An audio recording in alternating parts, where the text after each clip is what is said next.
Welcome, welcome, welcome to the best 120 minutes of your day. The Chop Shop, the nation's #1 urban sports talk show, and also your midday sports happy hour. Yours truly, Robert Hatter alongside Jim Hicks, coming to you live from Houston, Texas, but we broadcasting all over the world via Facebook Live and YouTube Live. And today, somebody done liked the show already. I love them. Today is what? What's the day? It's Baby Friday. Gosh, this week has passed by so quickly. Man, I'm serious. I'm sitting up here. Let me go and share the show right quick. Wow.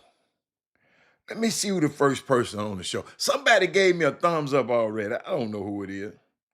Man, let me get all this stuff off my phone, man. Um, I'm gonna share it. YouTube Facebook might mess up, but I'm gonna share it anyway. I'm gonna do my job. I just want them to do their job. I need Facebook to take care of my business over here. They ain't doing this right. They ain't doing this right. Y'all, I don't want to do y'all like that. You my Facebook people. I don't want to do y'all like that. This what they're doing. I see old Daryl Anderson is in the building over there. Let me see what else I got. Let me see. Let me go over here to YouTube. I'm gonna take my time. Can I take my time today, y'all? Some good stuff happened. Let me share. Let me share. I'll do it later. Let's share. Let me share on Twitter. I got some interesting stuff. I got some stuff I learned. I got some new stuff I learned today. Um, and I want to share it with y'all. Let's see. I did that, didn't I? I got to go to. Just waiting on everybody to get in the building. Let's see. Let's go over here so I can share with everybody. I just like to. If I don't do it, I want to share it with everybody, and I like to, and I really, really like to. Um, let's see where I'm at. Willie Sullivan, what's up, y'all? Take your time. 78 at Herman Park. What that? You shot a 78? Was that on the front nine or the back nine? Which one? Was that on the front nine or the back nine? You shot a 78 at Herman Park? Was that on the front nine or the back nine? Let us know, Willie Sullivan. I'm interested in finding out. I ain't picked up a club in a few days. I hadn't. I haven't really had time. So I haven't picked up the club. Let me know now. Is that on the front nine or the back nine? Hold up, y'all. I don't have all my equipment with me. Hold on. Don't go nowhere. Don't go nowhere, y'all. I'm here. These sinuses ain't acting right today.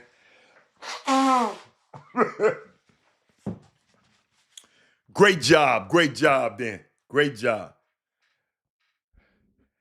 Who did you play with? I ain't played that course in so many years.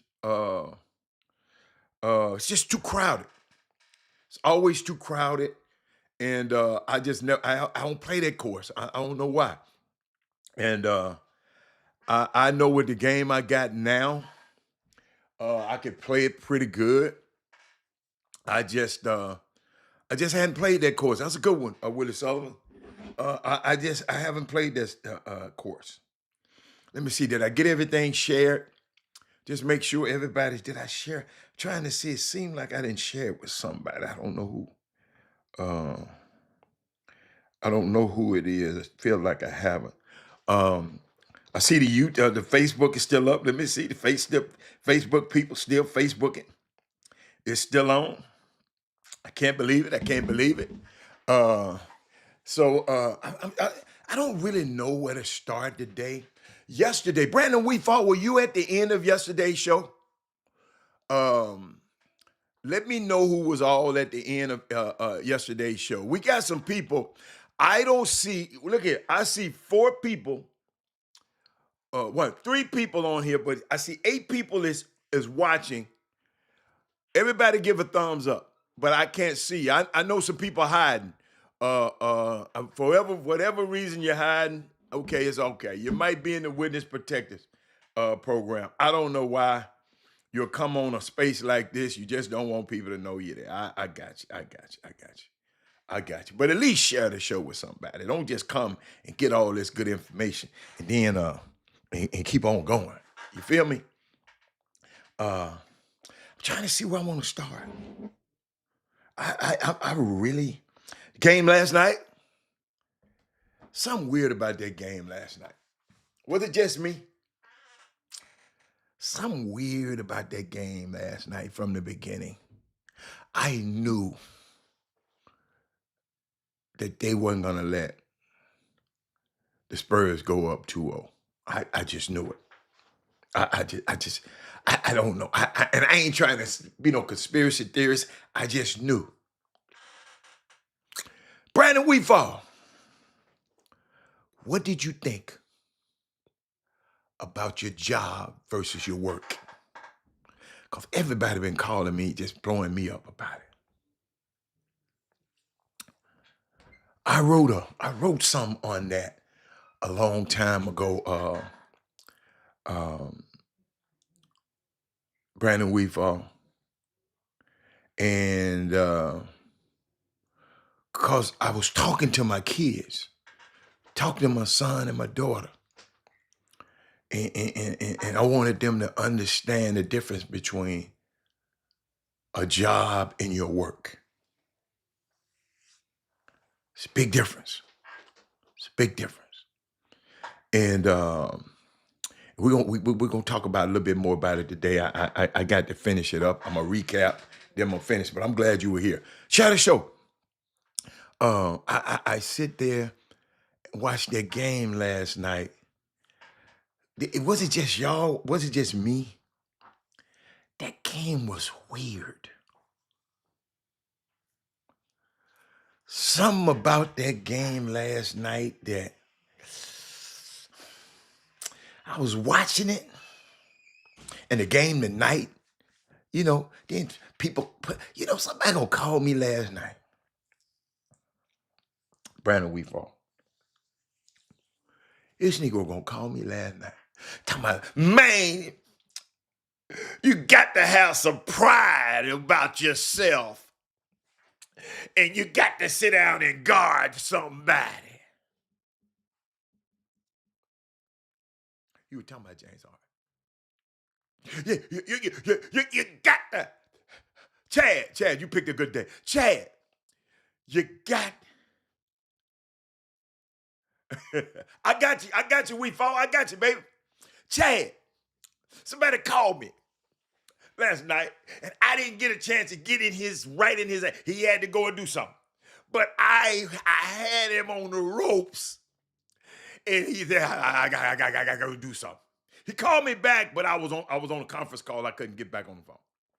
But he called me with that Harden stuff. And you sometimes you got to have pride about yourself. Man, James Harden ain't never been accused of being a great defender. I mean, he plays. I like his defense, but he ain't finna be no shutdown defender. And he talking about, sometimes you got to just have pride about yourself. Then I'm hearing all these, man, everybody don't need no podcast. Because it's some ignorant ass former basketball players out here and I don't know if they saying these things for clicks, because I'm not a clicker. So I don't know what's in there. Y'all, I can say stuff for clicks and y'all be, hey, Robert said this, Robert said this, Robert said this, Robert said this. No, I want you to know about, I want what I talked about yesterday, I want that to be clickbait. When I talked about the difference between your job and your work. I don't know how it came about. Some guys was talking about the work. I mean, I don't know how it came, and it just came out yesterday. But I watch, man. I sit back and watch. Uh, and I was just thinking about how long it took that last 7 minutes and these people. Hold on 1 second. Hold on 1 second, y'all. Wemby and Chet would match up for the first time in their careers, in a game that would spark the most heated rivalry. The tournament MVP was none other than Chet Holmgren. Holmgren created a void in the career of the best basketball prospect on the planet. And by any means necessary, Victor was going to spend the next half-decade feeling... I just want to throw a little Wemby. I just want to show a little bit. But y'all, I was just thinking about that last 7 minutes and 45 seconds of that Cleveland game the other night. Yo, and when I told y'all about it, Anthony Edwards would have been congratulating the Cavs at the 7-minute mark. Because he congratulated that other team at the 8-minute mark. Now I hope y'all see why I didn't like that. Because the Knicks were down at the 7:45. They were down. Hold on 1 second. They were down.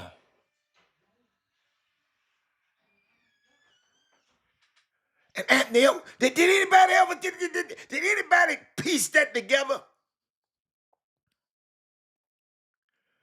Willie Sullivan, Anthony Davis, 8 minutes left, he go down there and congratulate, and I told him this. Then they tell me, man, that's all right, he can do that. He'd have been, New York came back. And y'all, by the way, New York got a history of coming back on people. They came back on the Celtics. They got a history of coming back 20-point leads. It don't bother them. But game last night was kind of weird. 113 to 122. The Thunder won. Something about that game, it just wasn't. Stephen Castle, turnover, they turned that thing over 9 times, 11 one time, 9. The next, it's 20 turnovers in 2 games. Got to clean that up. Because the closest person to him turning the ball over is Wemby turned it over 4. So between two people, they had 13 turnovers. Y'all shut the show. I'm finna get cranked up. Terry, what's up, Terry? Terry, I'm just talking. Just talking. But Terry, I saw something. I'm going to get to everything in a minute. I was watching a game last night. What did y'all see? Did nothing overwhelm me? I'm sick of Shai Gilgeous-Alexander. I'm really sick of him. I'm really sick of him kicking his feet every time. I mean, it getting disgusting. They're a disgusting team to watch sometimes. And the refs are even more disgusting letting them get away with stuff like that. Hardenstein literally pulled Castle by his hair to get a rebound. And the Thunder got a 3 on this play. And I know the refs can't see everything. I know the game. But I was thinking about Stephen Castle, Terry. I was thinking about, share the show, everybody. I was thinking about him. He's 4th pick in the draft.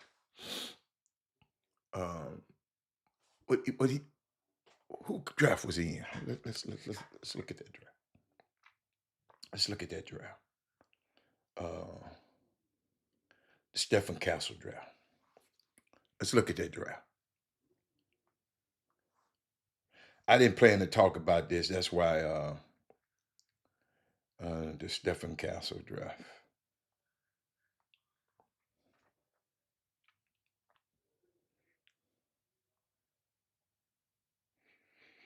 I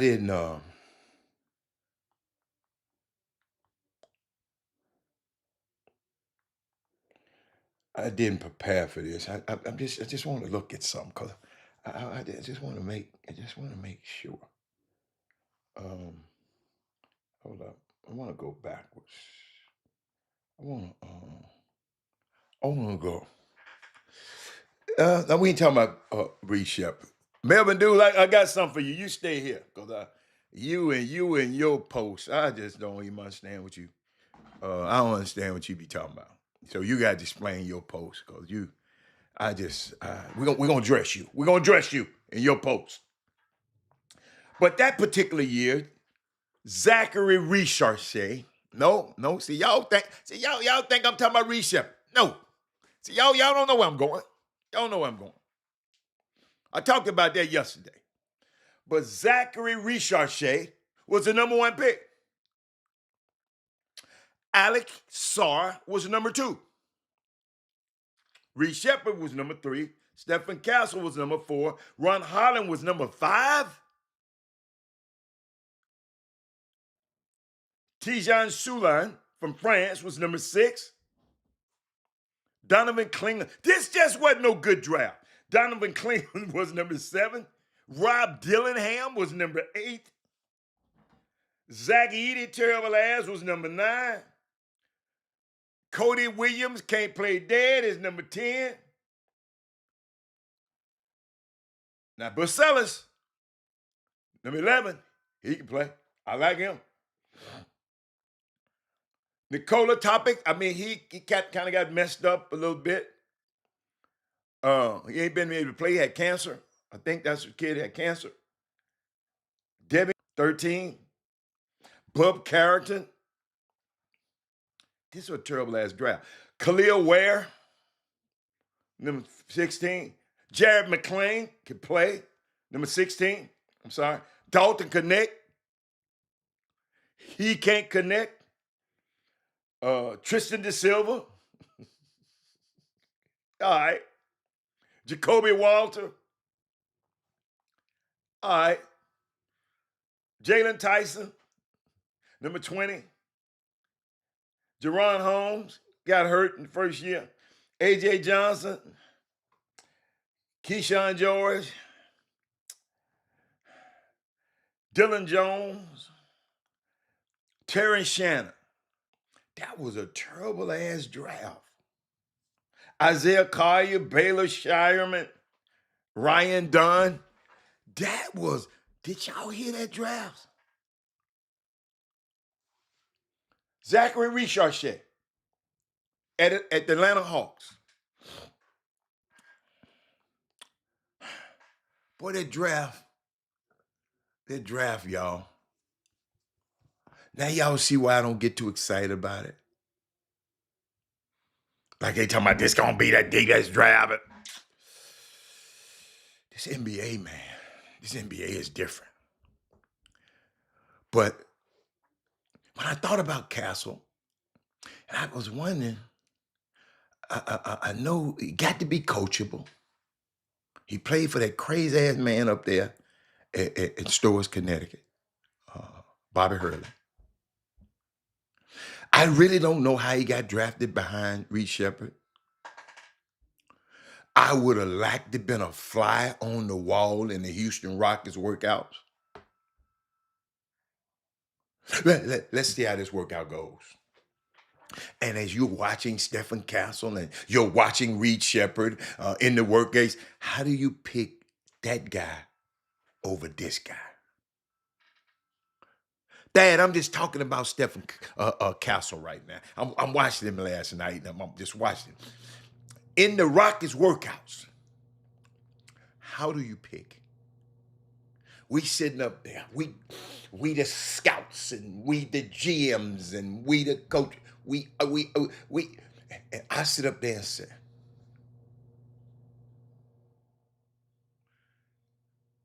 I'd rather have Reed Shepard over that guy. And I don't know what happened in the workout. First thing you got to do in this league is to be able to guard. And let's add to it. Ime Udoka is the coach, and he don't want Stephen Castle. I find that hard to believe. But Ime don't make the choices. The GM does. They could have used Stephon Castle against the Lakers. The Rockets have Stephon Castle on this team. They beat the Lakers.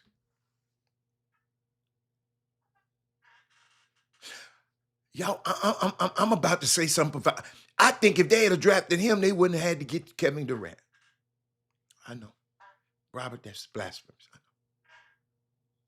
Think about the team they could have had. Well, he probably couldn't shoot that well then. And maybe, like he do now, he turned the ball over too much. But in this era, Melvin Dews, you need guys that can guard. What did Melvin Dews say about Harden? Let me find out. I'm gonna come back to it. Let me go to my Facebook.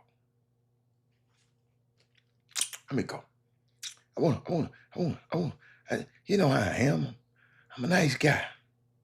I just be liking to see what people be saying. You said James Harden, 15 points, 3 assists, 6 turnovers. Watch this. Stop being a fan and admit he a great player that comes up small when teams need him. Mitchell looked for Batman and Blank Man showed up again. Somebody gonna defend him, but not a SGA or a Chet performance. They at least got a ring. I'm not gonna defend him. I think he should come up better, but he just ain't there. I even admit it. He's a friend of mine. I know his whole family. I sit and admit it that I don't think James Harden is not a closer. I admit that. But I went back and watched that game. Like a lot of people don't do that much, right? But old Rob went back and watched the game. Hold up, y'all. I'm trying to figure something out right quick. I just saw something that happened. I want to help it out a little bit. Hold on. I don't know who in the hell is just calling me. Y'all got to be out your mind thinking y'all can call me.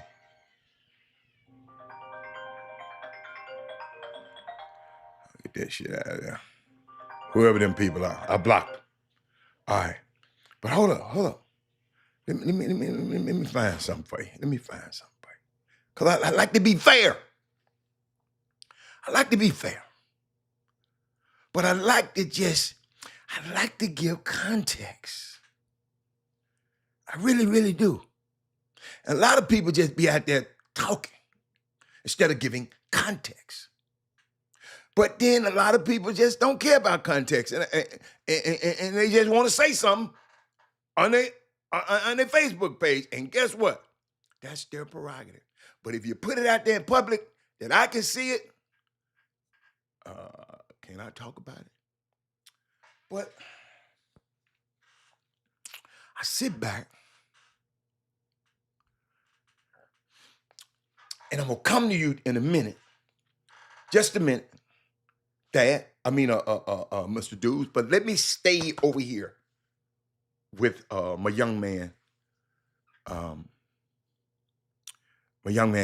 Stephen Castle. In this era, you need guys that can guard. If you can't guard, you can't play. This guy can defend at a high level. This was a weird draft. You go over to France about 100 times, get all of them multi-million-dollar miles and all them miles and all that going over to France to try to get Ricochet. And all you had to do was go up at Hartford, and you get all NBA type player like Castle. And like I said, I've been watching this game for a long time, but I'm going to come back to you, Melvin Dukes. I've been watching this game a long time, and I've never seen a player in the history of NBA that lean his feet into defender space and fall down nearly after every jump shot he takes. Shai Gilgeous-Alexander, you can play, man, but play basketball, man. Shai is ridiculously talented. I came on this show before any of y'all knew. I told you I saw him out there as a rookie at the Clippers. And I saw him work out that summer, and I came back home. I was out there the whole summer, and I came back home telling y'all, wait a minute, this dude. But watching him fall on damn near every shot attempt is pathetic to me. So I got some takeaways from the Spurs game 2 loss versus OKC. The Spurs played probably about as badly as they could, and the Thunder were on the ropes the whole game. Darren Fox, I hope that ankle is ready for Friday because you are very much needed. Stephen Castle simultaneously kept both teams in the game. He was so good, but yet so damn bad. Thank you, Devin Vassell, for showing up from deep. We needed you to keep going, keep that going. Julian Champagnie has to figure it out, bruh. If you're not hitting threes, you can make the argument that I'm gonna put Carter Bryant in the game for your ass now. I like you. Keldon Johnson got tunnel vision with the ball in his hand. He's just running through and end up making a bad shot or turnover. Man, you got to slow that stuff down. I'm not sure why there was so little looks for Victor. Wembanyama, that game, they got him going in the third, but that has to be for 48 minutes. Did they forget how to take care of the basketball genuinely? What's going on? If you have like 7 less turnovers, you probably win this game, bro. Every time they managed to make it close, there would be some terrible turnover, and they would forget how to rebound. The ball was just going over their head. I complimented the officiating in game 1, and somehow it just went completely south. I shouldn't have complimented him. That being said, I want eyes on Isaiah Hartenstein the rest of the series. How did he finish the damn game? This man pulling people's hair like a girl. I'm also convinced they teach flopping. Some of these flops are just shameless. I figured SGA wouldn't shoot as bad as he did in game 1, and he had an MVP type performance. I knew he could shoot, he could play. That's why I say I don't like all that stuff he's doing. Eventually, the defensive game plan will involve guarding Alan Caruso. We got the Alex Caruso. He done proved. We got to guard his ass. Make that little make him do something else. Steph that stand out there and have target practice. He been in the gym shooting that thing. The Spurs have to force more turnovers, and I'm not sure how they're going to do it. The Spurs managed to win the rebounding and points in the paint battle, but at what cost? The Spurs, without point guards playing as badly as they could, made the defending champs fight to the end on the road in a must-win game for them, and they only came out on top by 9. And please, Lord, Dylan Harper, please be okay, because that's one of my favorite players right now. To win in 6, you have to lose 2 games.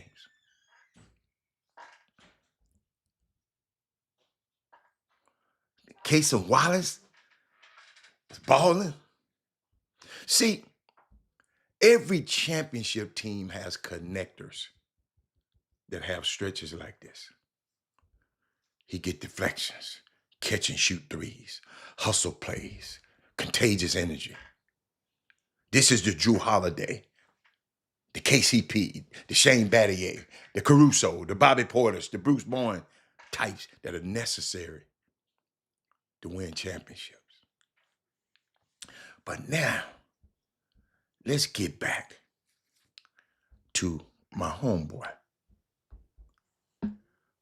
talking about James Harden, 15 points, 3 assists, 6 turnovers. Stop being a fan and admit he a great player.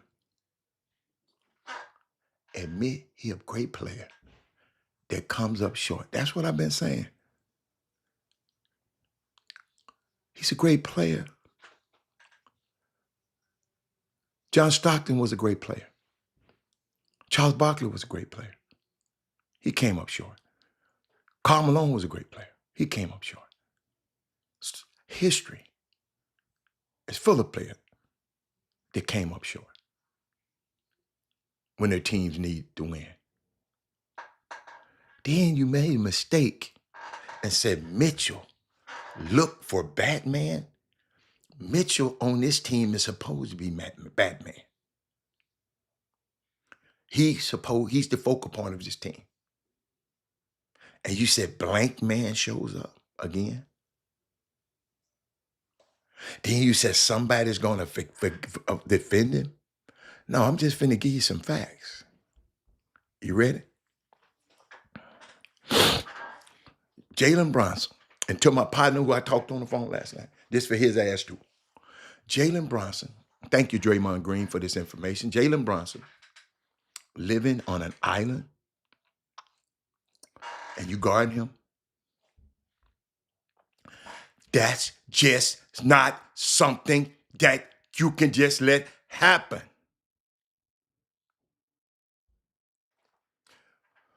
But you, Melvin Dews, Donovan Mitchell is supposed to be the number one option on this team. Well, I got to turn my fan on because y'all done got me hot. Y'all done got me hot. I'm finna get these guys. I'm finna get these posters. Something to post. Post this. Donovan Mitchell is the number one option. Y'all try to blame all of this on a 36-year-old James Harden. That's what you trying. That's what you blamed it. That's what you. That's what that post blamed the game on.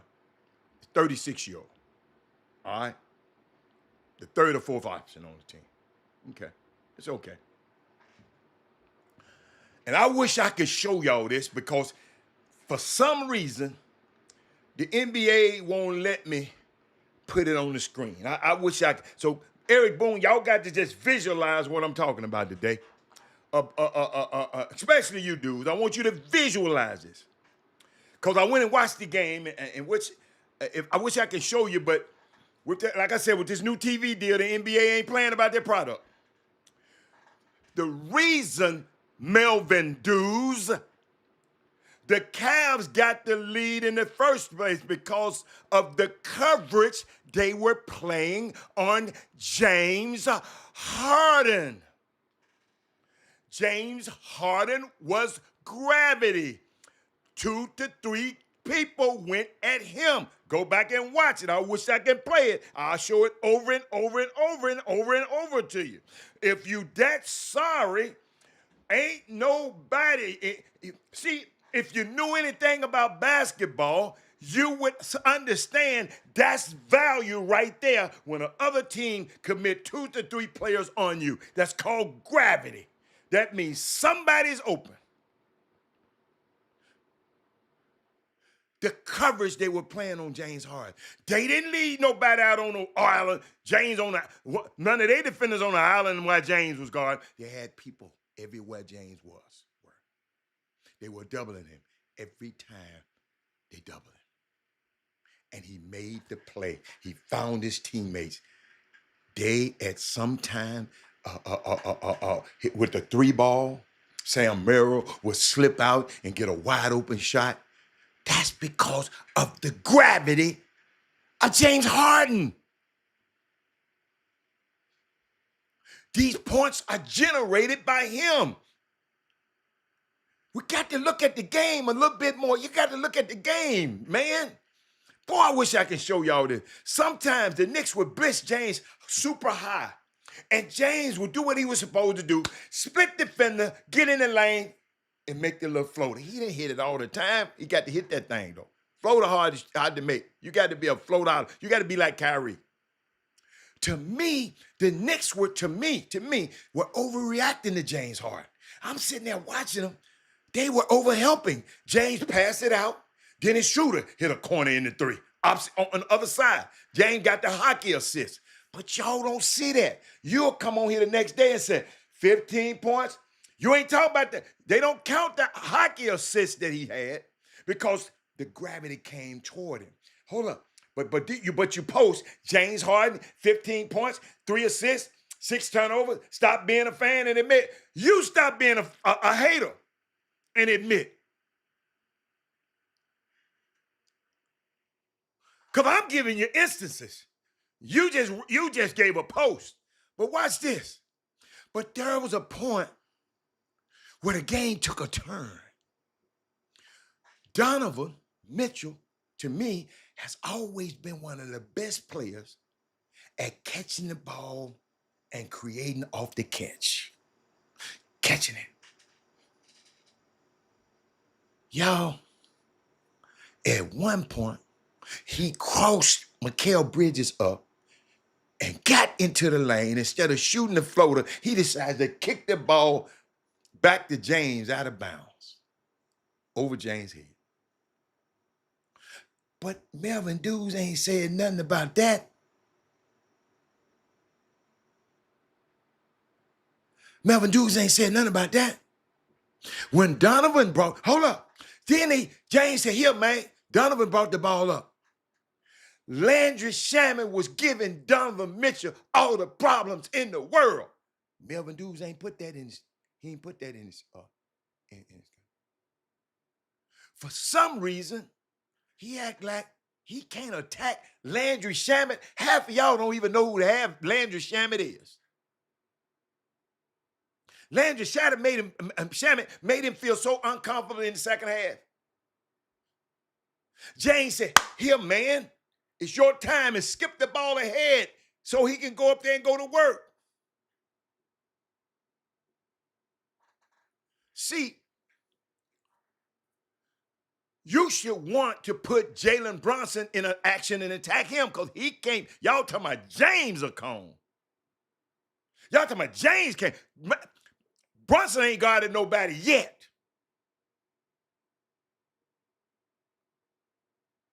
But he won the game, so y'all ain't saying nothing. Y'all, that was an instance that I went back and watched. Yeah, Donovan Mitchell, you know, he's supposed to be a superstar, right? He got Jalen Brunson on him, right? He's like he got Jalen. What you mean we talking about the defense side of the ball? What the hell are you talking about? You're so blind. If you're only talking about the defensive side of the ball, you're terribly blind, Moses to the finals. That's what I'm talking about. We talking about, I don't know what you talk about, but you done jumped in this conversation. I don't know what context it is, but if you ever put on this screen talking about, we talking about the defensive side of the ball, then you'd have missed the whole damn boat. Did you see defensively where he stopped Karl Anthony Towns from getting the ball 5 or 6 damn times? James Harden stuck his hand in there and did that. Did you see that? Mo City finest? Go back and watch the damn game. Instead of watching the shit they putting on online and watching one of the best offensive players operate on one of the best, not one-on-one defender, good one-on-one defenders. We talking about. I don't know what you're talking about, but you put that on there at the wrong damn time. Put it in context and let me finish my damn diatribe here. We talking about the defense side of the ball. We ain't talking. Who is we? Shit, I'm the one up here talking. You ain't said nothing. Mo City Fines. What the hell you talking about? We. Who is we? Now let me get back to it. Jalen Brunson, Donovan Mitchell, and Donovan Mitchell ain't guarded no goddamn bat either. But Donovan Mitchell, he got Jalen Brunson on him, and instead of tacking to the open side where wasn't nobody at but Jalen Brunson, he go to the middle where Mikal Bridges was.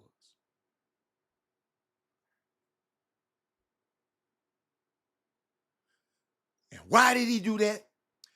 I don't know. You got Jalen Brunson with his non-defensive playing ass on an island, attack that way. Why you go to the middle where Mikal Bridges at?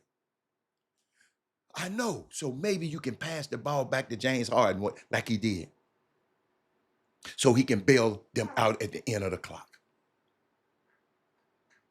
And the last play of the game, you got Landry Shaman on you, and you give the ball to James Harden just so you can take your Bigfoot ass and sit over in the corner and watch. You the number one option. Y'all scored 11 points down the stretch. They scored 41, 44. Donovan Mitchell, when you have that matchup, you got to take advantage of it, man. Because all these non-basketball players are watching and understanding. They look at James Harden. You got Jalen Brunson on an island guarding him. That just can't happen. It's just not nothing. You can't let it happen. Draymond Green said it eloquently. This isn't, and hold up, this isn't just a coaching issue. When you are trying, Mo City Fines and Melvin Dews, when you are trying to compete for a championship level, you must have guys that want to take on the challenge. Dean Wade, you should say, I'm not switching at this point of the game. James, I'm staying on him. That ain't your job. I get paid to guard. James Harden, Mo City Fines, in case your ass don't know, he don't get paid to guard nobody.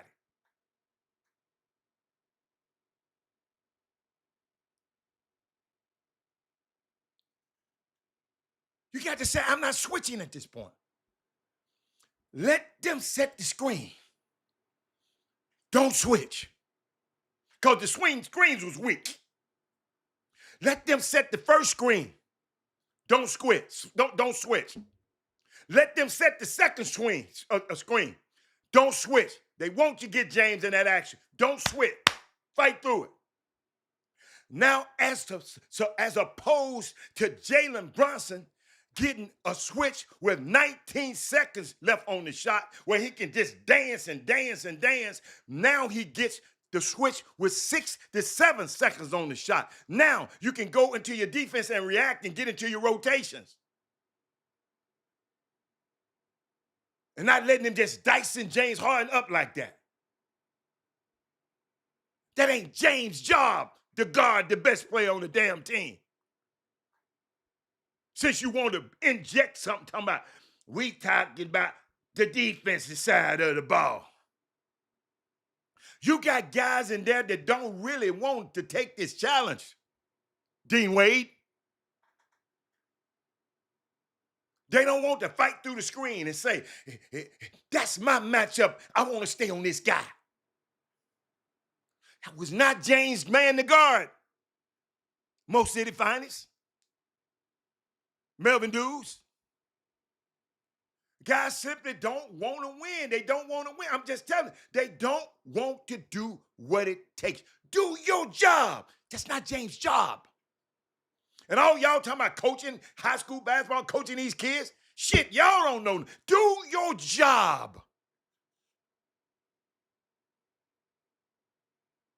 Do your job.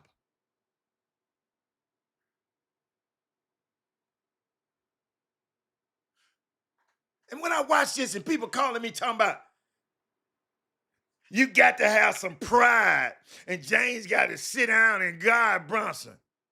That's not his job. Duh. And I wish this wasn't James. So I would say this about, that's not his job. That's not Jalen Brunson's job to guard the best player. I take up for Jalen. That ain't his job. It's not. They took Shea Gilgeous-Alexander off the floor the other day in the last second. And he was the MVP. That's not his job. But when I watch those guys accepting those switches and not really want to guard that guy, James didn't run from him. Not now one of y'all said that. James didn't come to tell me, get back over here. James didn't run from him. James can't guard this guy. It's one of the most lethal offensive forces in the league. But he didn't run from him. And you call me talking about it, posting up there talking about James got annihilated and they were picking on him? They should pick on him. Duh. Why not? I'm going to repeat this again. You better get this to your damn young players out here. Explain to them what their job is. It's not James Harden's job to guard Jalen Brunson one-on-one. It's not. And you leave him on an island like that. It's not his job. That's not what he's paid to do. The others are just switching off. It's their job. Dean Wade was brought in for defense. Y'all think he's just a white boy to shoot threes. No. He's supposed to be a defender.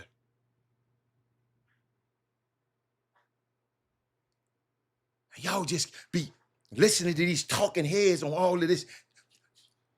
Spread this around, what I just said, with your good spreading asses.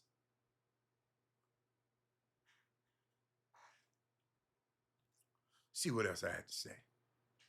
I think that's it. Now, any questions? See, I go back and look at the game. I was pissed off at James, too. I don't like turnovers. But ain't now one of y'all put up here one time that Stephen Castle had 9 turnovers. I don't like turnovers because I know how precious that damn basketball is. It ain't but one of them out there, and it's 10 players. I'm not finna give it back to your ass. No, sir. You dumb enough to let me steal it? You think I'm gonna give it back to you? It's not gonna happen. I'm going to the free throw line. I'm gonna hit this shot. I'm gonna get fouled. I'm gonna pass it for assist. That's just the bottom line. And you got to have that mentality instead of all of this. That ain't James' job. So I hope y'all learn, since y'all are coaching these young kids, define their jobs to them. But you got to know what the hell their job is for them to know it. If you don't know nothing and you teach them what you know, guess what? Guess what's going to happen? They ain't going to know nothing. I wish I could have and point those things out. See, that's the part of James Harden. That's the one who orchestrated that thing. The defense. Let me tell you something. If I had a Negro on my team that 3 people had to guard, right? And 3 people had to pay attention to on offensive end, do you think I give a fat rat's ass about I can cover him up on the defensive end? Because I guess I just see the game different from some of you. Y'all got this thing, you people in this area, because he didn't win a championship for Houston, and bless y'all heart, I understand it. Shit, he pissed me off too. I would have been on the float. I would have been in the parade. I'm madder than you.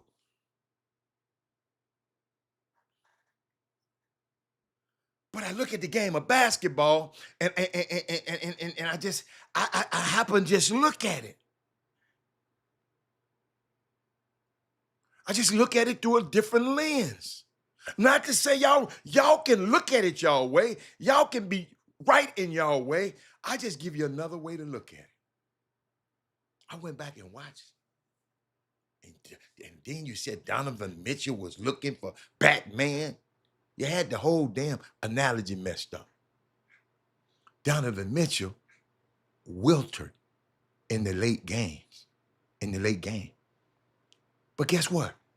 That's why I tell y'all, when y'all post stuff like this, don't overreact over the first game. Don't overreact. I said this every time. Don't overreact. When the Knicks was getting their head tore off by Atlanta Hawks with Zachary Richardson, the number one pick, coming off the bench. Still coming off the bench. But hold up. Don't overreact. And that's what I saw a lot of. Overreact. I don't know. Is it almost, almost, yeah. It's about that time. Y'all share the show. Mo City Finalists, man, you call, maybe you was talking about something else. But I'm glad you put that comment up there because I needed that comment at the right time. Talking about we talking about who is we? Who is we? What you mean we? Who is we?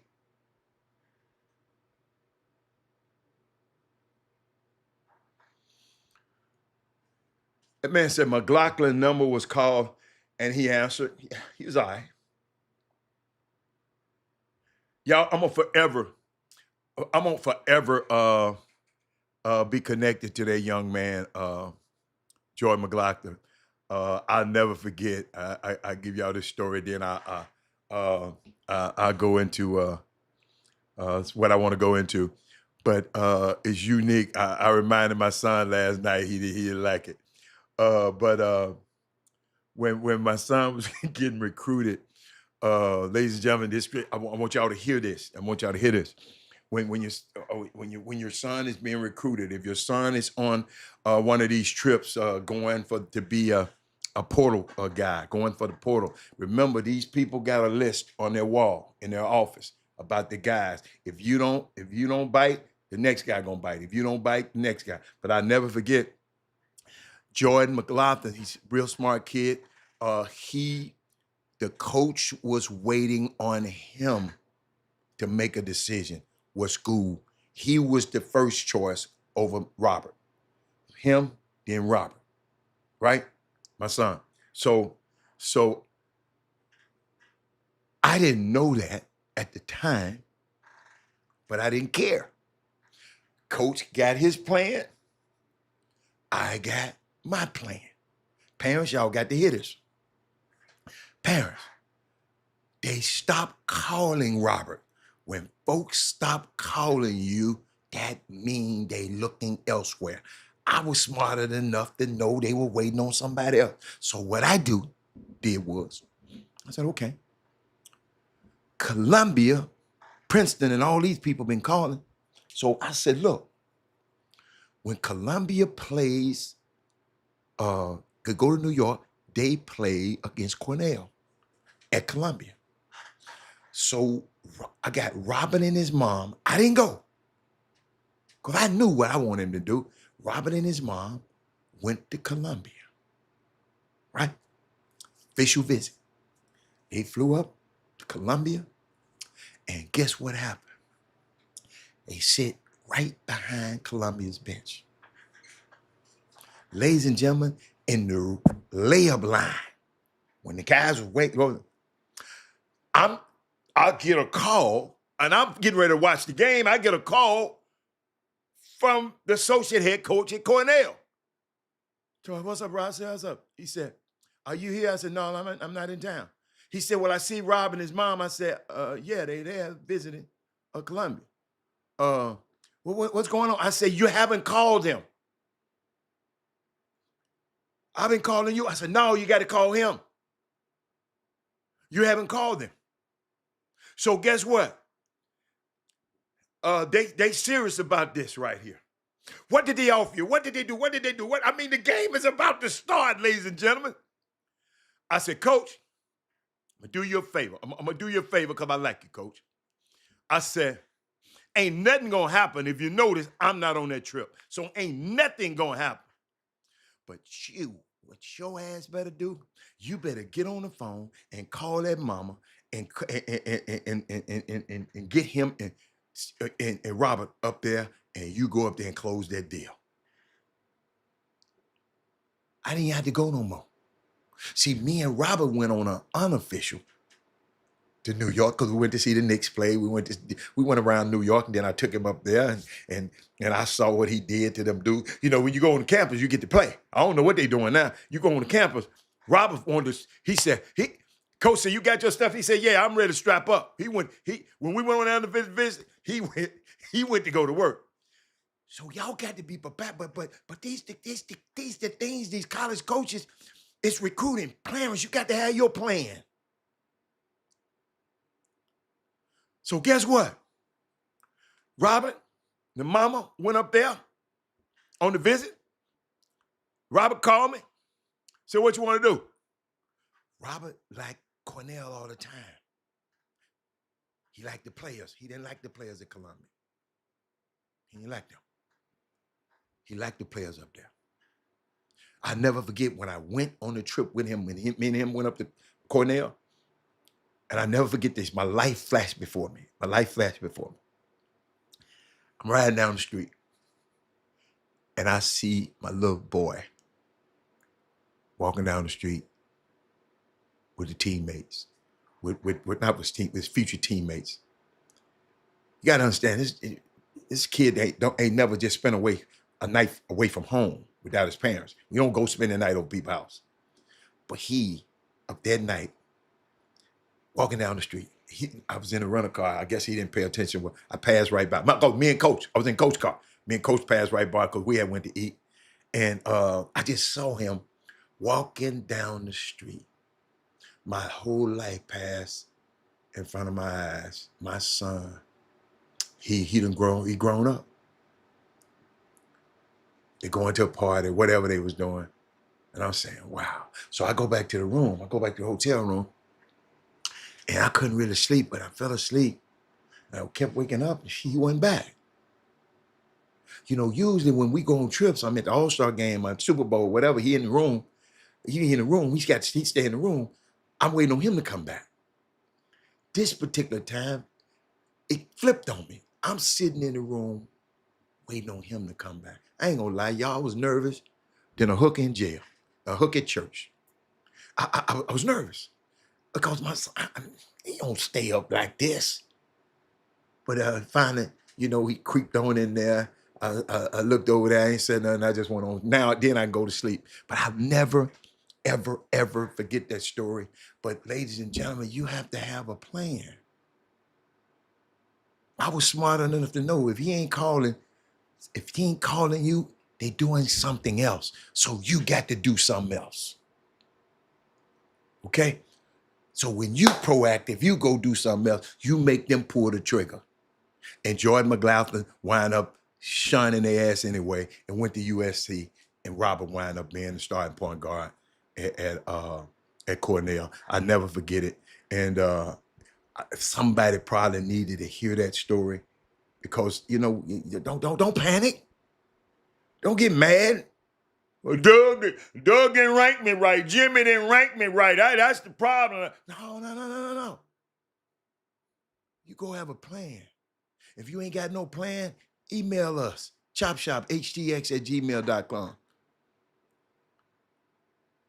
I'll show you how to, but guess what? I'm gonna show you a little bit now. I ain't gonna give your ass everything now. Cause if I give it to you, I'm gonna expect for you to follow it. Don't text me with all that old playing around. I ain't getting out this free ass advice no more. They've been doing it for 10 years. But watch this. Yeah, I be so, listening. so, Hold up. 713 call Joe. If you been into Joe Steven Law Firm. 713 call Joe. Call Rick, truck work, let Joe confirm. 713 call Joe. Need a pro on the K, let Joe take over. What's up, Houston? This is attorney Joe Stevens. I'm a former Houston Rocket.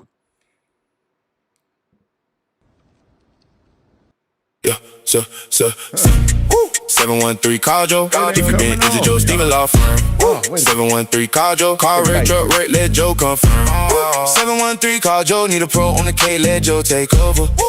What's up, Houston? This is attorney Joe Stevens. I'm a former Houston Rocket with over 20 years of experience in the insurance industry and a decade of experience in the courtroom. I know how insurance companies operate, and I know how to fight back. I can't believe it. I can't believe it. You know, I'm going to practice this from now on before the show. Something is happening with the, hold up, y'all. Hold up. Let me get out of that thing, man. Come back on. Yo, I can't play my commercial. 713 call Joe. Where is my commercial? Where my cursor? Y'all, that kind of pissed me off. I like hearing that song. Hold on. Let me see. One more time, Rob. Hit it. Yeah, so, 713 call Joe. If you been into Joe Steven Law Firm. 713 call Joe. Call Rick, truck work, let Joe confirm. 713 call Joe. Need a pro on the K, let Joe take over. What's up, Houston? This is attorney Joe Stevens. I'm a former Houston Rocket with over 20 years of experience in the insurance industry and a decade of experience in the courtroom. I know how insurance companies operate, and I know how to fight back. I just couldn't hear it. So y'all heard it. As long as y'all heard it. 713 call Joe. 713 call Joe. Let me play it again. I'm glad somebody said something. Let me play it one more time. I'm gonna let it play. 713 call Joe. If you been into Joe Steven Law Firm. 713 call Joe. Call Rick, truck work, let Joe confirm. 713 call Joe. Need a pro on the K, let Joe take over. What's up, Houston? This is attorney Joe Stevens. I'm a former Houston Rocket with over 20 years of experience in the insurance industry and a decade of experience in the courtroom. I know how insurance companies operate, and I know how to fight back. Okay, all right. 713 call Joe. As long as y'all hear it, it's important that y'all hear it, because I hear it all the time. But I got to figure out what happened. It ain't, I can't. What they doing to me? All right. But I'm back. Good God, Joe. Thank you, Derek Holcomb. Thank you, sir, for helping me. These people just let me sit up here and look like a, man, come on, y'all.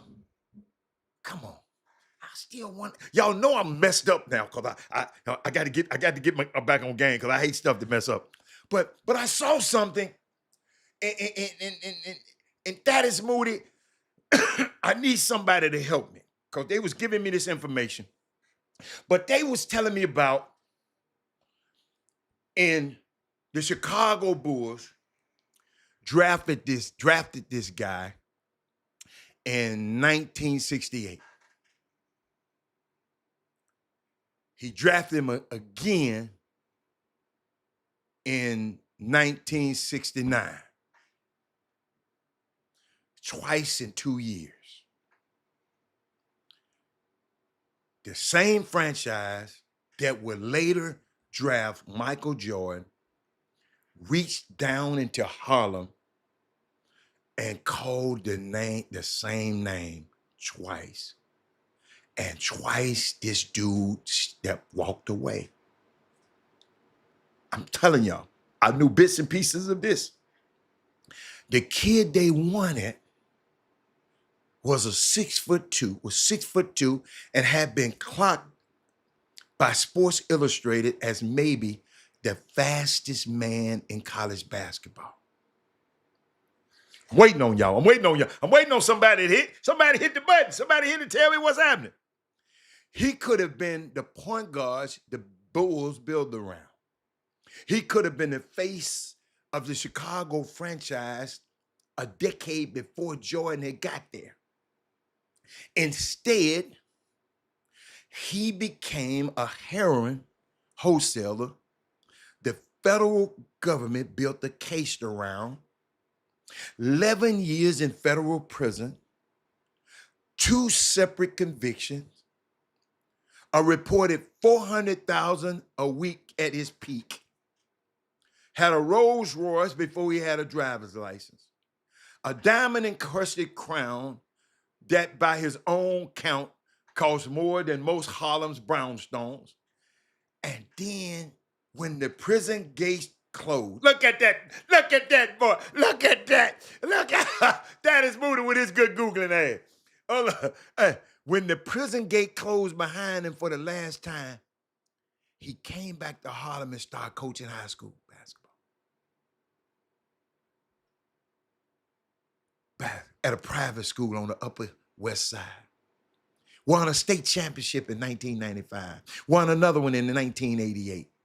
And in 2014, he watched his own son lift the same trophy on the same court.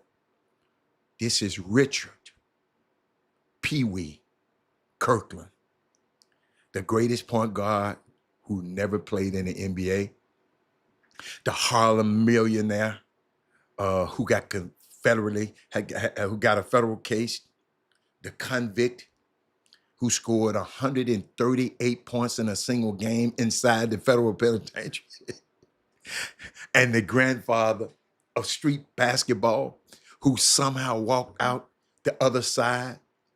This is how all of these things were the same man. I said, wow. It's at Harlem, 1945, Harlem after the war, before the heroin epidemic, before the riots, before the crack era. That would come 2 generations later, the brownstones still had families in them. The Apollo was still a stop on the chitlin circuit. The numbers runners worked the corner of Lenox and 25th in Plainview. And on a block where the rent got paid, one envelope at a time, a woman named has never appeared in print, gave birth to the son she would name Richard. The neighborhood named him something else, Pee Wee. Small, quick, and the kind of kid who showed up at the schoolyard before the older guys got there, stayed after they left. He slept with a basketball under the bed. The father is not in the story. The father was never been in the story. Just a mother and a young brother named Lionel, and the long blocks of 116th and 117th, where the Kirkland family lived. The family was poor. The mother worked. The boys were left to the streets, the way most boys on those blocks were left to the streets in the early years before the federal government noticed Harlem. 2 blocks north sat Millbank Community Center. Millbank had a gym. Millbank had a coach who let kids in for free.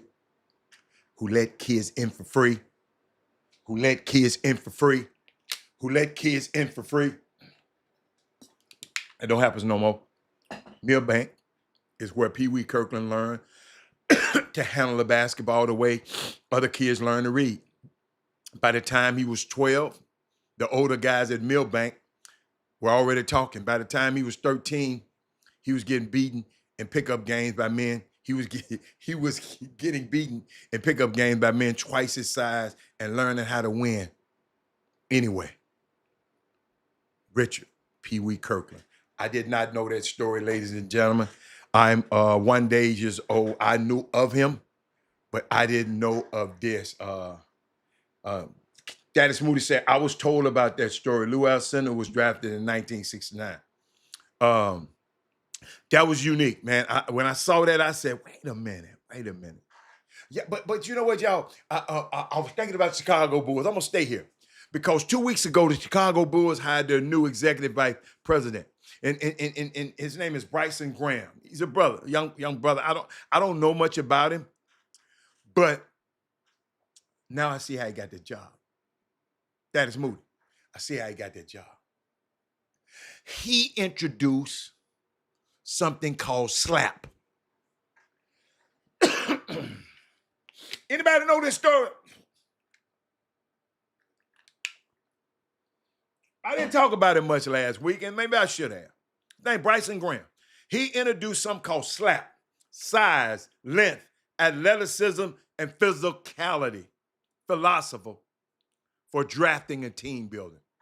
So that's how this dude came in with his presentation. Where my young people at? That man brought in his own philosophy. Let me look him up a little bit. Cause I didn't do him. I ain't gonna lie. I ain't look him up that much. Are y'all hearing me? I am giving this information to our next generation. This young man, Bryson Graham, I don't think y'all, I know I be giving y'all don't really understand how this stuff work, man. Bryson Graham.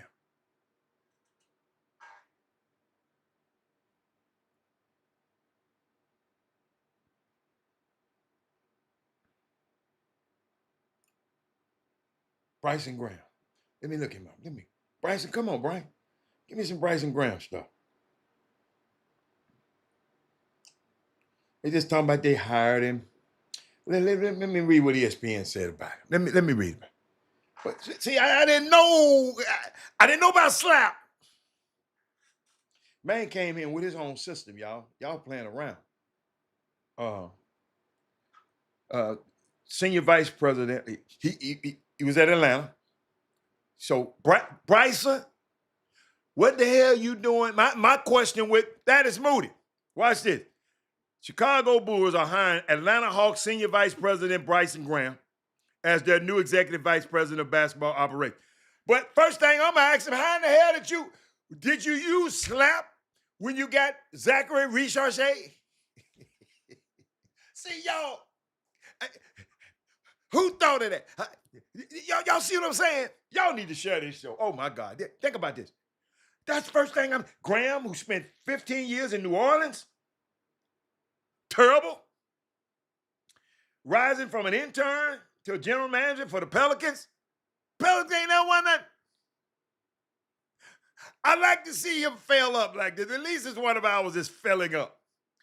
The Hawks general manager, recruited Graham as a top executive. He's 39 years old, known as an NBA for having a tremendous scouting eye.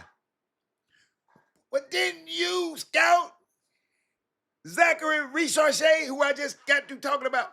Why didn't you get Stephon Castle? I guess you want a size, length, athleticism, and physicality. Hold up.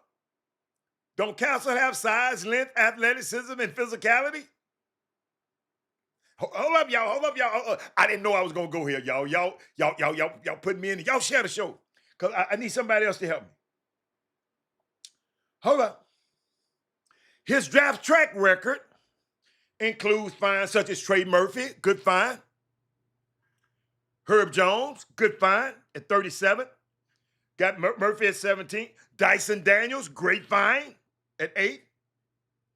Nickel Alexander Walker, 17. Okay. Y'all notice they didn't mention Zachary Richarchet in this article. I like that. They ain't doing it like I'm doing.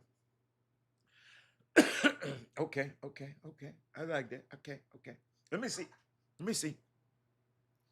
Graham's player evaluation record, especially ahead of the deep 2026 draft class, will be where the Bulls will have multiple first-round selections. Okay, I got you.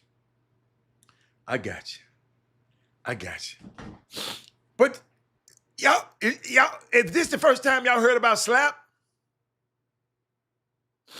He said, I created a metric. I mean, this dude who I read in the article, he said he created a metric to quantify Bryson Graham's vision, right? He introduced slap philosophy last week, Brian. This how he got the job, y'all. After this dude said in the article, he said, after 6 years of incompetence, complacency, and a love-hate relationship with the playing games, the sun finally shone in the Windy City when it was announced on April 6th that the Chicago Bulls were firing former president of basketball operations, Arturas Karnisovas, and general manager Mark Eversley got rid of. Fans rejoiced as the team entered a clear rebuilding phase for the first time in years. Now they just need to know who be leading them in the future. That is Moody. I'm talking about your team. That question was answered a month later when the Bulls announced that they hired 39-year-old Bryson Graham as executive vice president. Graham has been part of NBA organizations for over 15 years, transitioned from an intern at New Orleans Pelicans to becoming the team's eventual general manager. He spent last season as the vice president of basketball operations of the Atlanta Hawks. Graham comes to Chicago with years of experience that he was talking about. So 4 days later, they said the dark clouds that loomed over the organization when the lottery balls came about, the Bulls were rewarded with the fourth pick. Fourth pick could be a great pick. The fourth pick, Castle was the fourth pick, jumping 5 spots to give them the team their highest pick since Pat Williams. Let me look at this, y'all. The fourth pick. Michael Jordan was what? The third pick, right? Sam Bowie, King, Mike. Okay. All right. Let's keep going. Let's see. The Bulls should take how they fit. What in mind? Let me see. He said he trades slap relative to their position. This project was, he said, it was his most ambitious yet. Let me give you some of the methodology. Let me come. I'm reading this with y'all now. This is the first time. I haven't researched it yet. I'm gonna go research it. He said, to bring Graham's slap philosophy to life, this dude said he built a composite metric that aims to measure how well each prospect fits the physical profile he described: size, length, athleticism, and physicality. Watch this, y'all. Y'all got to watch this. Size. The average of a player's height, Z score, they score that, and weight. Length, the average player's wingspan. Standing reach. Average of a player's dunks per 100 possessions. Give him a score on that. Block percentage. Give him a score on that. Physicality, the average total rebound percentage he gets, and all of that. The final slap score equal an average of all 4 of them. So guess what that little boy did? From what I see, he done took analytics to size. And them owners like that. Measurements. Because you got to understand, since the auction blocks, owners have always been intrigued by size, length, athleticism. So this young man, ladies and gentlemen, I'm proud of him. I like him. I just got him. I got another story. That's his story. Then I heard this story about Aja Wilson. I didn't know this either. That is Moody. I'm telling you, I didn't know. If you don't know who Aja Wilson is, She is an NBA superstar who is a multiple-time MVP, and she's currently playing for the Las Vegas Aces. This story has to do with her grandmother, Hattie Rakes, who was very influential in Asia's life. Hattie grew up in Columbia, South Carolina, during the Jim Crow and the segregation. And she lived just a few blocks from the University of South Carolina. The thing is, she couldn't step foot on that campus because of laws in place during that time. So anytime she had, Harold Tillman, go Google it yourself, I don't know. So anytime she had to walk that direction, she had to completely walk around the whole entire campus. Asia and her grandma was extremely close. And when her grandma passed away in 2016, she almost gave up playing basketball for good because it hit her real hard. She continued playing. She ended up attending a University of South Carolina, who her grandmama couldn't walk over through the campus. And now she was a standout basketball player. She was one of the best athletes the schools had ever seen. She was so good and accomplished so many things. They retired her jersey, also gave her a statue. Unfortunately, her grandmom didn't live to see it, but she couldn't step foot on this campus decades earlier, and her granddaughter gets a jersey retired and a statue on that same property. Do y'all know how powerful that is? So now, y'all know what time it is. Because I had to give y'all this before we get out of here this week. Because we were talking about yesterday. I was talking about the difference between your work and your job.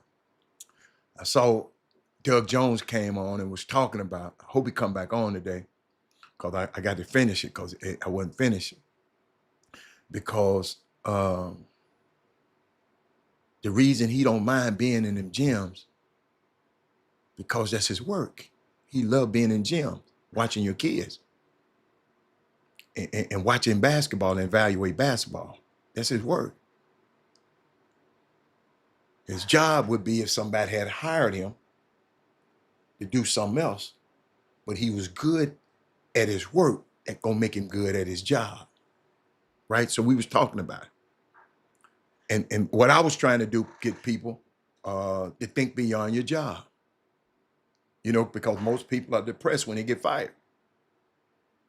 Some layoffs. All these women got laid off as soon as Trump came to office. 400,000 black women was the first thing they cut off. They got fired, but they didn't. But when you're depressed about it, that means you didn't think past your job. There's life after the job. There's life after retirement. I went on and on. I forgot where I stopped. I went on and on. I was just telling y'all about your job is your skill. Your work is your gift. Do you know why?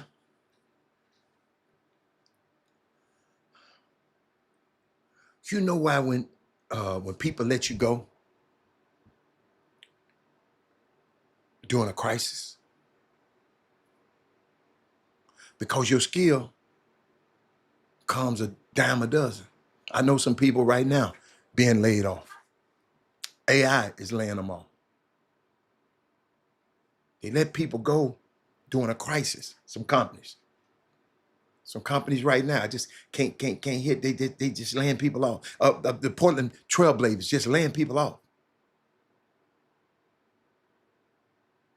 Got a new owner. He's just laying people off. 70-some people. Because your skill becomes a dime a dozen. They can fire you because they don't need your skill no more. But they can never fire your gift. Because what? It goes with you. A person that knows their gift can never be fired. Brandon Weefall, Harold Tillman, Thaddeus Moody, Derek Holcomb, Matt Shue, can't get fired. Because he got a gift to teach people how to play teach people how to play golf. That's the guy who was instrumental in me understanding my swing. Because everybody got their own swing. And I'm happy with my swing. Go down that line. Barry McDonald. Your gift goes with you. A person that knows their gift can never get fired. I wish somebody had somebody talking to me, Trey. That is why you have to study. What is my gift? Trey, what's your gift? Our problem is our culture trains. He said Tina Thompson and 69 others got laid off from the Portland break. Thank you. But our problem is our culture has not trained us to find our gifts. They train us to find a job. God. Let's get a job. Let's get a job. Boy, you got to get a job. Boy, you got. Baby, what's your gift? Baby, let me look around and see what your gift is. What you gravitate toward. So they tell you to go get a skill. Trey. And the skill, and your problem is, your skill is dispensable. If they don't want it no more, they didn't want Tina Thompson, a Hall of Famer, no more. No, they ain't scared to jump out the box. They just don't understand. They don't understand this concept. Dad, everybody don't know this concept I'm giving y'all. Y'all just lucky enough to be on this show today. Y'all blessed enough to be on this show. Because a lot of people don't know that their skill is dispensable. But your gift, Dad Moody, can never be taken away. That is Moody, you can retire from your job. You can't retire from your work. I've never seen a fish that said, I'm tired of swimming. Oh, God. I want somebody to get that one. I'm going to wait till somebody get that one before I even say something else. Let me give me a drink. Never seen a fish say, man, I'm tired of swimming.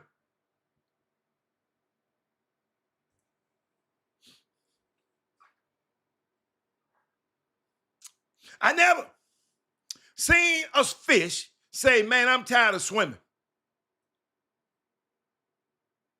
I retire. I don't swim no more. I never seen a bird say, I retire from flying. I told y'all I was going to get y'all today. Ah, man, I repeat that again. Ladies and gentlemen, listen.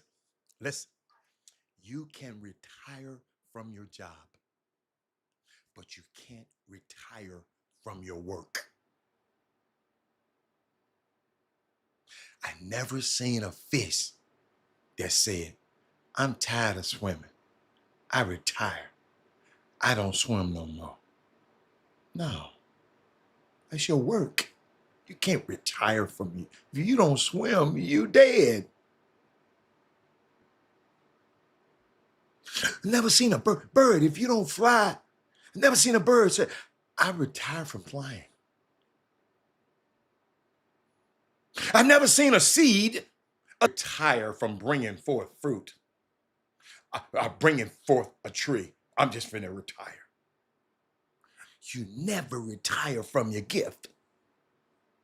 You got to find your gift.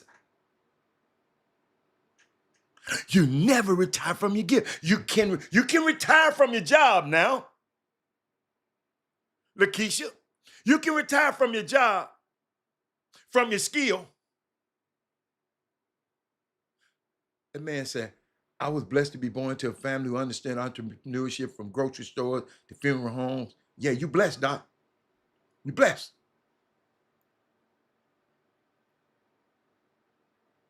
You can retire from your job or from your skill. Jobs prepare you for your work. Let me put it like this. When you are on the job, do me a favor, learn as much as you can. Because my justification for the job is simple. Jobs are opportunity where you are paid to learn. Damn, that's good. Yo, I'm listening. Boy, y'all, I'm telling you, y'all don't have to. Let me, Lakeisha, let me just hear myself. Robert, just talk to yourself right now. Jobs are opportunities where you're paid to learn. Keep it, these sisters, where you been, man? I needed you yesterday. You need to go back and watch yesterday's show. It was just for you. A job, cause where I'm at, Mr. KBD, sister, watch this. I'm gonna pause a minute, cause I want to give it some effect. I want to give it some effect, cause somebody over here trying to mess with me right now, and I ain't gonna let him. I ain't gonna let him. I ain't gonna let him. Ladies and gentlemen, I ain't gonna let these people do me like that. This little light of mine, I'm gonna let it. Hold up. But what I'm talking about, he said, I will catch up tonight for sure. Okay. What I'm talking about is, it's so good. It's so good. I'm trying to see where I want to go with it. The difference between your work and your job. I ain't even talking about opportunities. We ain't even talking about opportunities right now. Ladies and gentlemen, Keisha, you got to listen a little bit more. We ain't talking about, I'm teaching the next generation the difference between your work and a job. Rod Wells, glad to have you back. We're talking about work versus a job. All right. Jobs are gifts that God gave you to be paid to learn.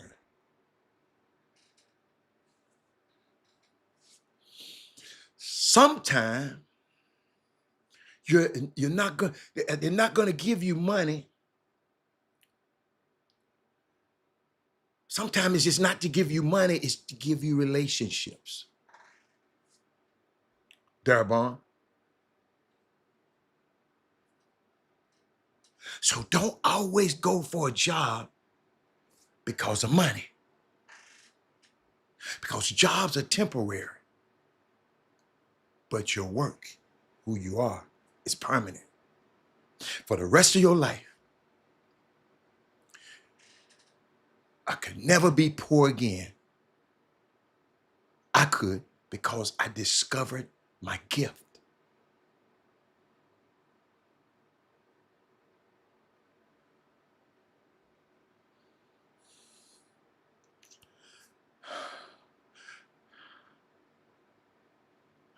I will not.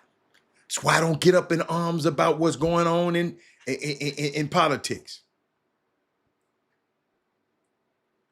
I will not allow my country or my culture to determine my value anymore. God, I hope some young fella get that one. Some young lady get that one.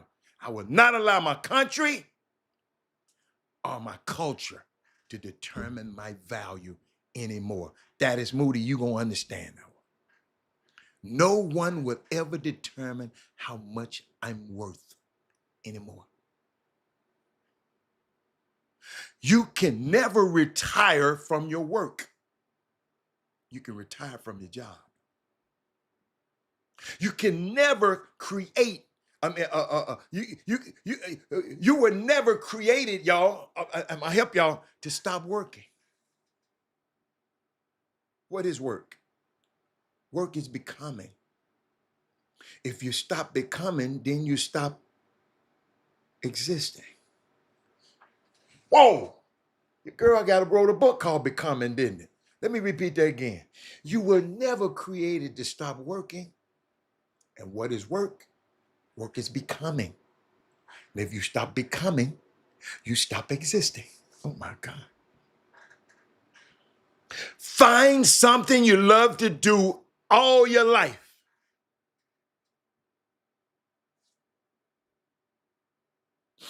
I'm gonna tell you what your work do.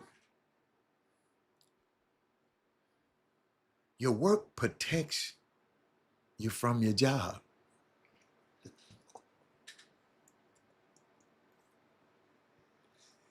If you learn your work, you are not afraid that they'll take away your job. God, thank you, Miles Monroe. When they threaten to fire you, you should say, okay, well, you can take away my job, but you can't take away my work.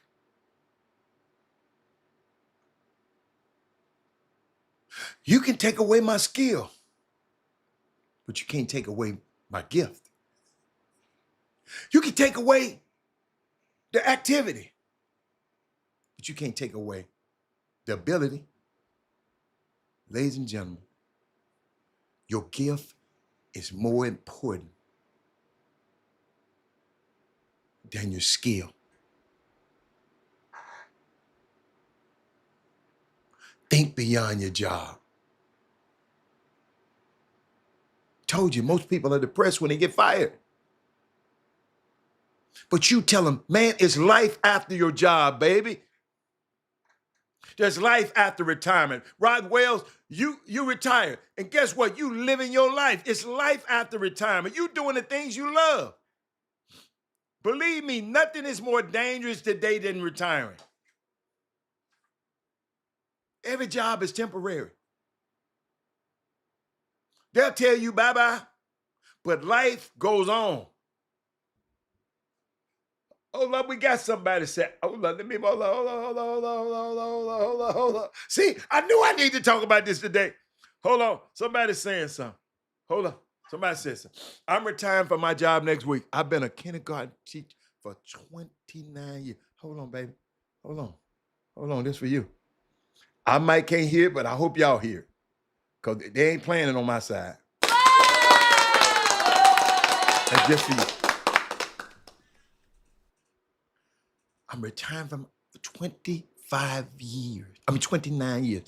I'm ready to rest a little, go to the gym more, and use my gifts in another way. Wow. Your work. Life goes on. Create your business in your job. The job you at, create your business. You become more valuable. I told you yesterday, by solving problems for people. I couldn't give you incomplete. They won't let you go if you're solving all them damn problems for them.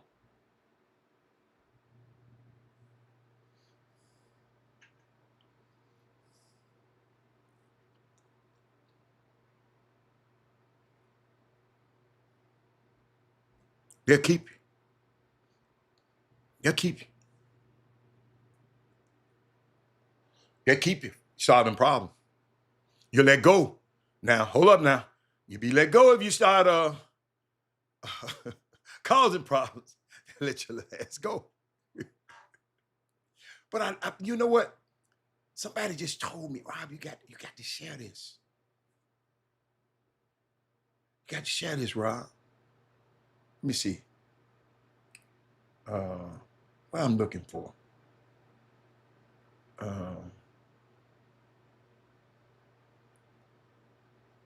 No, that ain't it. Let me see what y'all talking about. I created my first 3 documents for my company on my old work computer.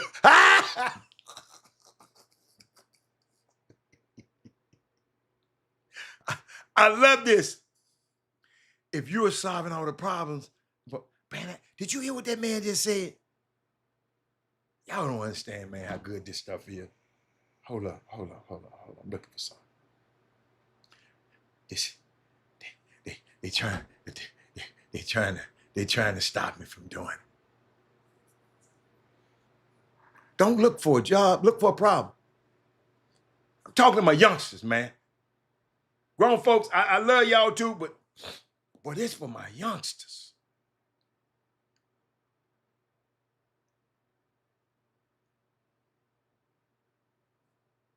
People looking for money.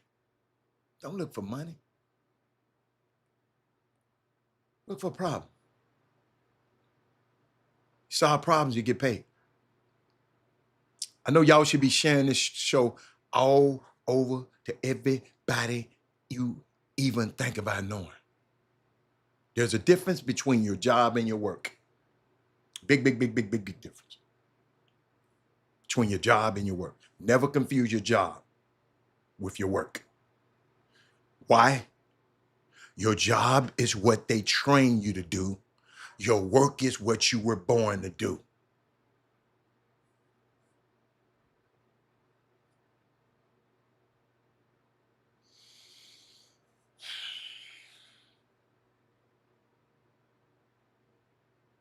Your job is your career. Your work is your life assignment. And ladies and gentlemen, I think about this stuff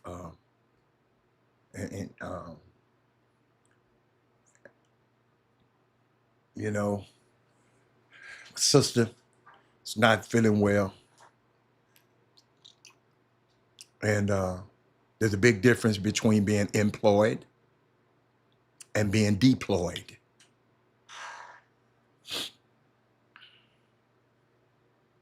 Your job is what you're trained to do, but your work is what you were born to do. 2 young people on this show the other day got me. Your job is your career. Your work is your life assignment. Your job is your skill. Your work is your gift. You can be fired from your job anytime, but you can never be fired from your work. You can retire from your job. You can never retire from your work. Jobs are temporary. Work is permanent.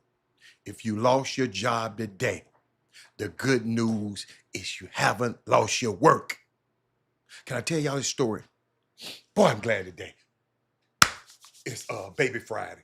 Let me tell you the story of this woman who lost her job. After 23 years, she was laid off. And she was just crying. She was asked by somebody, what do you have in your house? What do you have in your house? Betty's boy, what's up, Doc? I like that. I'm gonna put that up there. Let me start putting y'all stuff on the screen. Somebody might get something out of it. Then I'm gonna tell you this story. Let me go. Aaron, what's up, boy? Aaron, you late, but you right on time. Finna give you something, Aaron. Y'all, let's get into these kids, man. Eric said, your value is increased and the others will fight to connect to your gift. Whoa, my goodness. Oh, my goodness. If you're solving all the problems, more people would want you to. Other organizations would want you to. Absolutely. We're speaking to our next generation. Solving problems. This show is solving problems. Only problem I have, y'all don't share it enough. But this lady was laid off 20 years on this job, 23 years, and she was crying, and somebody asked her, said, baby, what do you have in your house? She said, yes, Ed Harris. She said, yes, I'm paying rent. She said, no, they said, do you have a house? She said, yes. I'm paying rent. Do you have a car? They said, yes. Is there an oven in your house? She said, yes. How many times do you use your oven? She says, once every Sunday.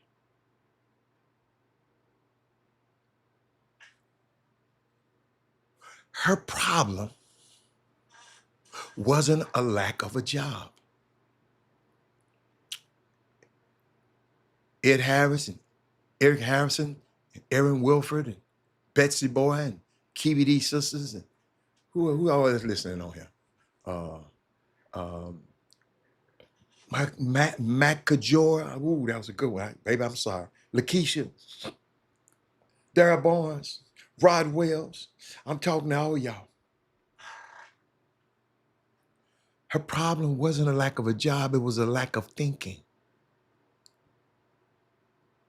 They told her, go home, get some flour and some oats.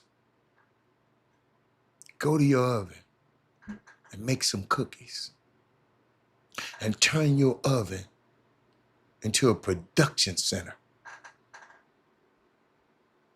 Then take them to the place you used to work and to all your family and give them away. Why? You always plant a seed first.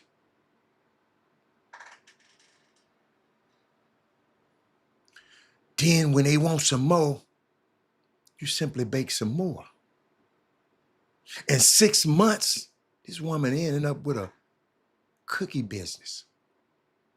A year later, and now she's providing not only a job for 20 people, she had a cookie factory. She had to buy commercial ovens. She now had a cookie business, and now she's worth over millions of dollars. But she lost her job, y'all.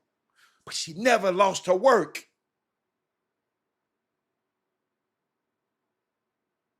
Her gift was actually baking cookies. And it took her losing her job to become a millionaire.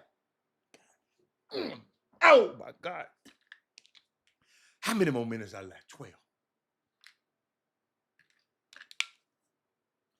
A lot of people are losing their jobs. I told you, these ladies, I told you, as soon as the Project 2025 came in effect, he came in the office in January.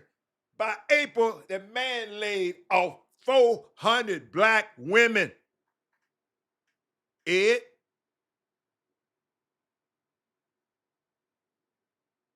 A lot of people losing their jobs today. You were not born to be employed. You were born to be deployed. Robert, how do you need to quit? I having fun with y'all, man.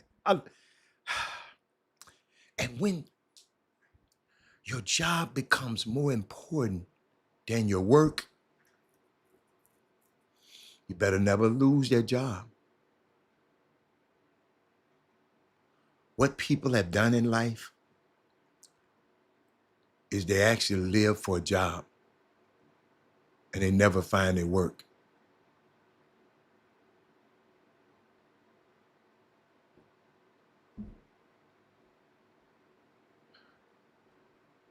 Your gift is more important than your skill. Your skill is what they train you to do. Your gift is what you was born to do. Your job is not your life. Your job is not your work. Lakeisha said, I love healthcare. That's your work. That ain't your job. I know how you talk about it. I love healthcare. Let me put this up. Let me put this in. It's her work. She likes it. When she talk about it. You ever talk to Lakeisha, she gonna talk about healthcare. She said, I love healthcare. See, I've been working in it for over 30 years wherever I am working, those past accounts, patients, physicians, still call me because of my work. No one can take that from me. Absolutely, no. Absolutely. That man said I need to take up an offering by after this. Yo, this is real. I told him yesterday, keeping these sisters, I said, y'all gonna be calling me, asking me for my Cash App or my Zelle. Because I know this gonna help somebody that already done called me and told me to help. Your job is not your life. Your job is not your work. There's life after your job. Your job is what they pay you to do. Your work is what you were born to do. If anybody ever talked to Miss Johnson, somehow it's gonna come out about healthcare. She told me some things about my sister.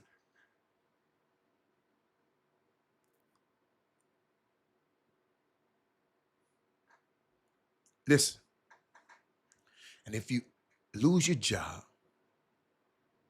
they can never take away your work.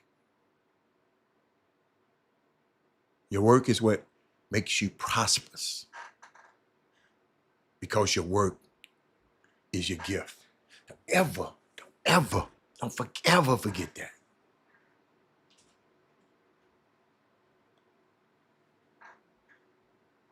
Man, I'm sitting here.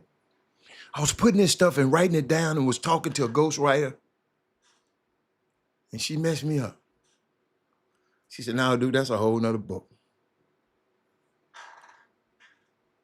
But as we go to this weekend, tonight, my Cleveland Cavaliers gonna get back in this thing. Tonight, they got to win this game tonight. That's why I didn't really overreact for one game. I never do. They play tonight at 7 o'clock, Cleveland versus the Knicks. That game tonight, I need Donovan Mitchell to be who he is. I need James Harden to be who he is. I need Dean, what's his name? Dean Wade to be whatever he is.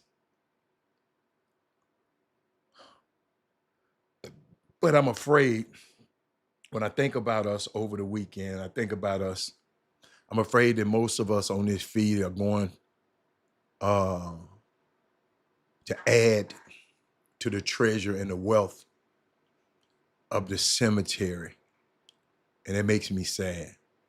I keep saying I don't want to be a generational thief. That's why I'm telling y'all this. I'm telling y'all this because y'all ain't gonna get it everywhere. You ain't gonna get this information everywhere. You can go to ESPN and find out about a game. You can go to ESPN and find out about how baseball score. But because buried inside of you are dreams that you're still carrying, ideas that are planted in your heart that you still haven't done yet. I got some. I'm working on paintings.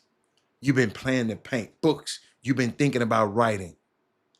And paintings you keep procrastinating about. And what I'm concerned about is we will never see your painting. We will never see it.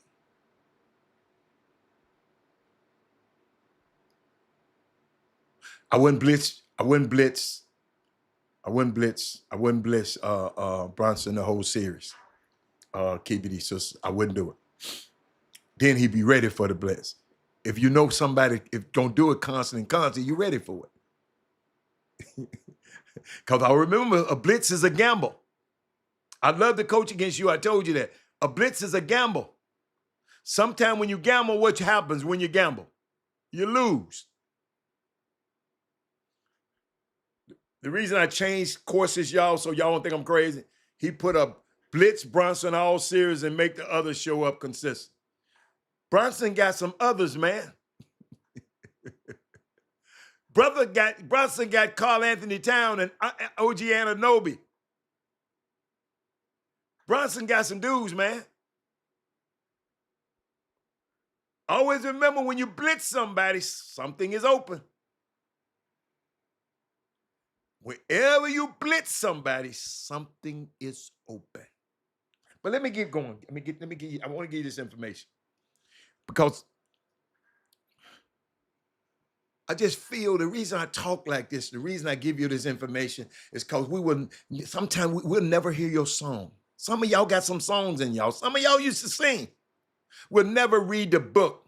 You know, I know I got about 4, 5, 6, 7 books that I got to get out. We'll never see that business. We'll never experience that invention that you keep procrastinating about. Somebody on here got something in their garage. I trust that you will do me a favor. I just want you to rob the graveyard of your treasure. Give it to us before you go. I hope that you would disappoint the cemetery. I pray that when the morgue gets your carcass, it's empty. I want you to die empty.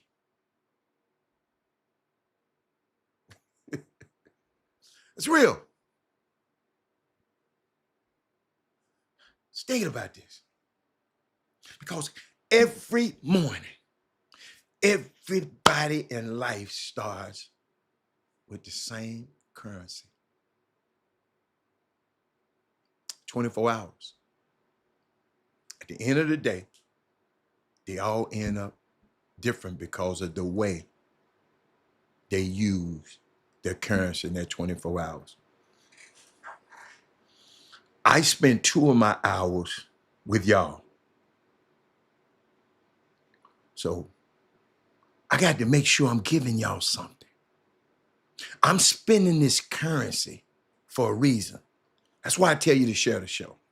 I'm spending 120 minutes of my day. And if you're smart and wise, obviously, you spent some time reading books, listening to good tapes, talking, taking some study somewhere. I hope, because you don't just wake up smart. If you are stupid, dumb, ignorant, you brought that and you paid for it. By the time you sat down and watched 5 movies in a row on HBO or whatever, that's all you are. Whatever you trade your time for becomes its currency. You buy life with time. So if you want to change the quality of your life, you want to, better know how to spend your time. Time is currency. That's why when I come up here,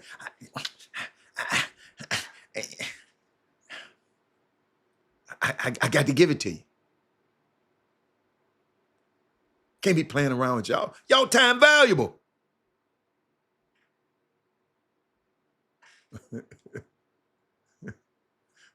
Time valuable, man.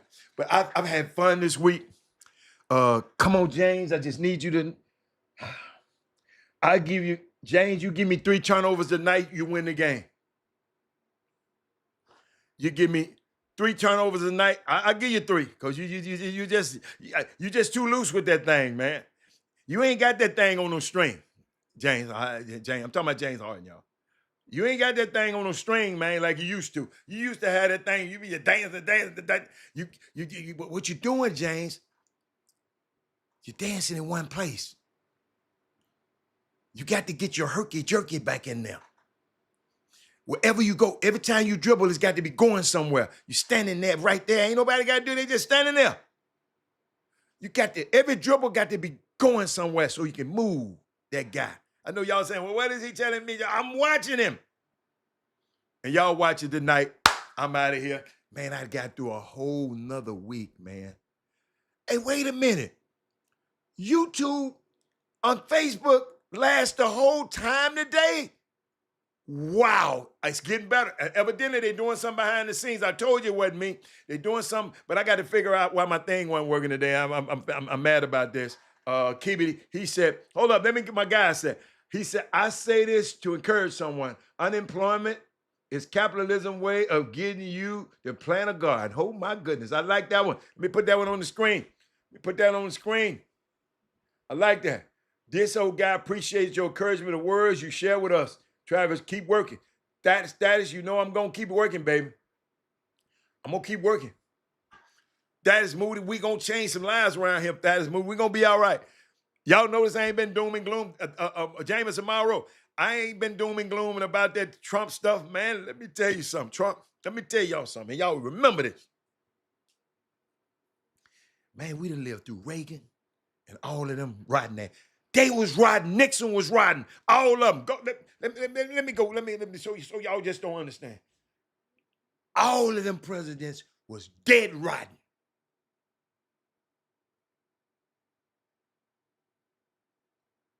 So we can't let no reality star get us off our game. We just need to tighten our game up. Let me see. U.S. presidents. All of them riding. All of them. George Washington riding.